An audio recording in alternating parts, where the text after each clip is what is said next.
ધંધુકા મામલતદાર કચેરીના તત્કાલીન ક્લાર્ક વિરુદ્ધ એસીબીમાં ગુનો નોંધાયો। અમદાવાદ જિલ્લાના ધંધુકામાં મામલતદાર કચેરીમાં તાત્કાલિક ક્લાર્ક તરીકે ફરજ બજાવતા મનોજ રમણલાલ શાહ વિરુદ્ધ એસીબીમાં ગુનો નોંધાયો। આ કેસની વિગત મુજબ અરજદારના બે સગા ભાઈઓ વિરુદ્ધ ધંધુકા પોલીસમાં તેમના જ કુટુંબીજનો દ્વારા અરજીમાં પોલીસ સ્ટેશન દ્વારા કાયદેસરની કાર્યવાહી કરવામાં આવી હતી। બાદમાં એક્ઝિક્યુટિવ મેજિસ્ટ્રેટ ધંધુકા સમક્ષ રજૂ કરવામાં આવ્યા હતા। તે સમયે ક્લાર્ક તરીકે ફરજ બજાવતા મનોજ શાહે અંગત આર્થિક લાભ માટે અરજદારના સગા પાસેથી જામીન પેટે રોકડા ₹10,000 લીધા હતા। ઉપરાંત આ રોકડ રકમ બાબતે શખ્સને પોતાની સહી કરીને ખોટો દસ્તાવેજ બનાવીને અરજદાર ભાઈને આપ્યો હતો।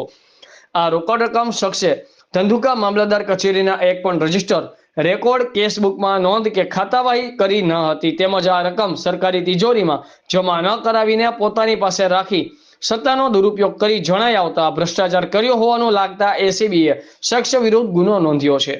રિપોર્ટર સંજયભાઈ ઝાલા, આઝાદ મીડિયા લાઈવ, ધંધુકા।